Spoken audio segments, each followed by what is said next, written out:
قبر والوں سے سوال جواب۔ بسم اللہ الرحمن الرحیم۔ السلام علیکم۔ حضرت سعد بن مسیب رضی اللہ تعالیٰ عنہ کہتے ہیں کہ ہم لوگ امیر المومنین حضرت علی رضی اللہ تعالیٰ عنہ کے ساتھ مدینہ منورہ کے قبرستان جنت البقیع میں گئے تو آپ نے قبر کے سامنے کھڑے ہو کر بآواز بلند فرمایا کہ اے قبر والو، السلام علیکم ورحمۃ اللہ، کیا تم لوگ اپنی خبریں ہمیں سناؤ گے یا ہم تم لوگوں کو تمہاری خبریں سنائیں؟ اس کے جواب میں قبر کے اندر سے آواز آئی، وعلیکم السلام ورحمۃ اللہ وبرکاتہ، اے امیر المومنین علی رضی اللہ تعالیٰ عنہ، آپ ہی ہمیں یہ سنائیں کہ ہماری موت کے بعد ہمارے گھروں میں کیا کیا معاملات ہوئے۔ حضرت علی امیر المومنین رضی اللہ تعالیٰ عنہ نے فرمایا، اے قبر والو، تمہارے بعد تمہارے گھر کی خبر یہ ہے کہ تمہاری بیویوں نے دوسرے لوگوں سے نکاح کر لیا اور تمہارے مال دولت کو تمہارے وارثوں نے آپس میں تقسیم کر لیا اور تمہارے چھوٹے چھوٹے بچے یتیم ہو کر در بدر پھر رہے ہیں اور تمہارے مضبوط اور اونچے اونچے محلوں میں تمہارے دشمن آرام اور چین کے ساتھ زندگی بسر کر رہے ہیں۔ اس کے جواب میں قبر میں سے ایک مردہ کی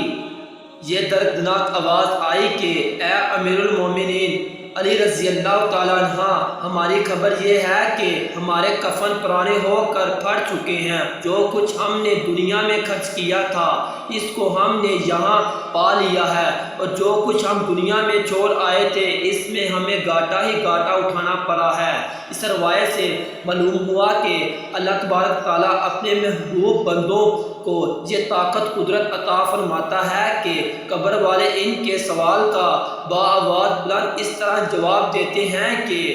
دوسرے حاضرین بھی سن لیتے ہیں۔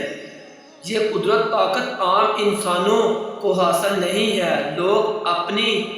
آوازیں تو مردوں کو سنا سکتے ہیں اور مردہ ان کی آوازوں کو سن بھی لیتے ہیں، مگر قبر کے اندر سے مردوں کی آواز کو سن لینا یہ عام انسانوں کے بس کی بات نہیں ہے،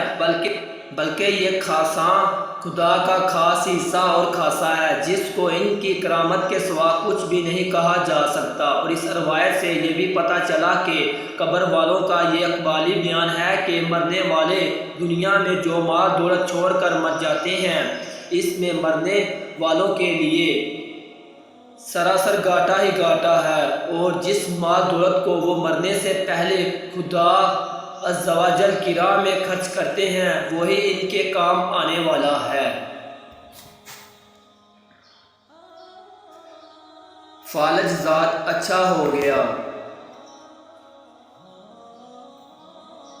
علامہ تاج الدین سبکی رحمۃ اللہ علیہ اپنی کتاب تبقیات میں ذکر فرماتے ہیں کہ ایک مرتبہ امیر المومنین حضرت علی رضی اللہ تعالیٰ عنہ اپنے دونوں شہزادگان حضرت امام حسن حضرت امام حسین رضی اللہ تعالیٰ عنہ کے ساتھ حرم کعبہ میں حاضر تھے۔ ایک کے درمیانی رات میں ناگہاں یہ سنا کہ ایک شخص بہت ہی گڑ گڑا کر اپنی حاجت کے لیے دعا مانگ رہا ہے اور زار زار رو رہا ہے۔ آپ نے حکم دیا کہ اس شخص کو میرے پاس لاؤ۔ وہ شخص اس حال میں حاضر خدمت ہوا کہ اس کے بدن کی ایک کروٹ فالج ذات تھی اور وہ زمین پر گھسیٹتا ہوا آپ کے سامنے آیا۔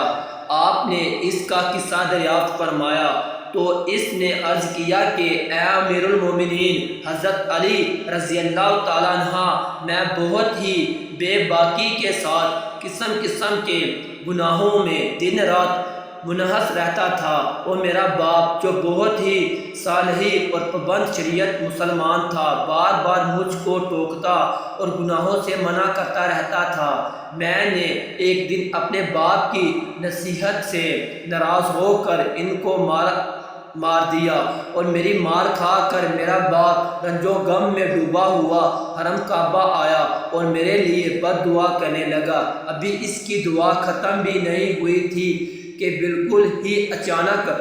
میری ایک کروٹ پر فالج کا اثر ہو گیا اور میں زمین پر سیٹ کر چلنے لگا۔ اس غیبی سزا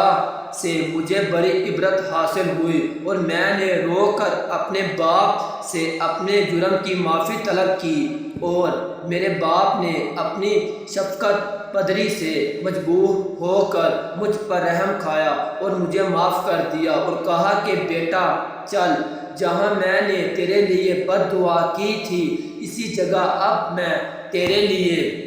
صحت سلامتی کی دعا مانگوں گا۔ چنانچہ میں اپنے باپ کو اونٹنی پر سوار کر کے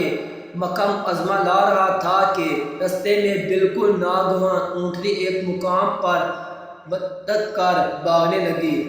اور میرا باپ اس کی پیٹھ پر سے گر کر دو چٹانوں کے درمیان ہلاک ہو گیا، اور اب میں اکیلا ہی حرم کعبہ میں آ کر دن رات رو رو کر خدا تعالیٰ سے اپنی تندرستی کے لیے دعائیں مانگتا رہتا ہوں۔ امیر المومنین حضرت علی رضی اللہ تعالیٰ عنہ نے ساری سرگشت سن کر فرمایا کہ اے شخص، اگر واقعی تیرا باپ تجھ سے خوش ہو گیا تھا تو امتنان رکھ کہ خدا کریم بھی تجھ سے خوش ہو گیا ہے۔ اس نے کہا کہ اے امیر المومنین حضرت علی رضی اللہ تعالیٰ عنہ، میں بحلیف شرع قسم کھا کر کہتا ہوں کہ میرا باپ مجھ سے خوش ہو گیا تھا۔ امیر المومنین حضرت علی رضی اللہ تعالیٰ عنہ نے اس شخص کی حالت ذات پر رحم کھا کر اس کو تسلی دی اور چند رکعت نماز پڑھ کر اس کی تندرستی کے لیے دعا مانگی۔ پھر فرمایا کہ اے شخص اٹھ کھڑا ہو جا۔ یہ سنتے ہی وہ بلا تکلیف اٹھ کھڑا ہو گیا اور چلنے لگا۔ آپ نے فرمایا کہ اے شخص، اگر تو نے قسم کھا کر یہ نہ کہا ہوتا کہ تیرا باپ تجھ سے خوش ہو گیا تھا تو میں ہرگز تیرے لیے دعا نہ کرتا۔ گرتی ہوئی دیوار تھم گئی۔ حضرت امام جعفر صادق رضی اللہ تعالیٰ عنہ سے راوی ہے کہ ایک مرتبہ امیر المومنین حضرت علی رضی اللہ تعالیٰ عنہ ایک دیوار کے سائے میں ایک مقدمے کا فیصلہ فرمانے کے لیے بیٹھ گئے۔ درمیان مقدمے میں لوگوں نے شور مچایا کہ اے امیر المومنین حضرت علی رضی اللہ تعالیٰ عنہ، یہاں سے اٹھ جائیے، یہ دیوار گر رہی ہے۔ آپ نے نہایت سکون اطمینان کے ساتھ فرمایا کہ مقدمے کی کارروائی جاری رکھو، اللہ تعالیٰ بہترین حافظ ناصر نگہبان ہے۔ چنانچہ اطمینان کے ساتھ آپ اس مقدمہ کا فیصلہ فرما کر جب وہاں سے چل دیے تو فوراً ہی وہ دیوار گر گئی۔ یہ روایت اس بات کی دلیل ہے کہ خداوند قدوس اپنے اولیاء کرام کو ایسی روحانی طاقتیں عطا فرماتا ہے کہ ان کے اشاروں سے گرتی ہوئی دیوار تو کیا چیز ہے، بہتے ہوئے دریا کی روحانی بھی ٹھہر جاتی ہے۔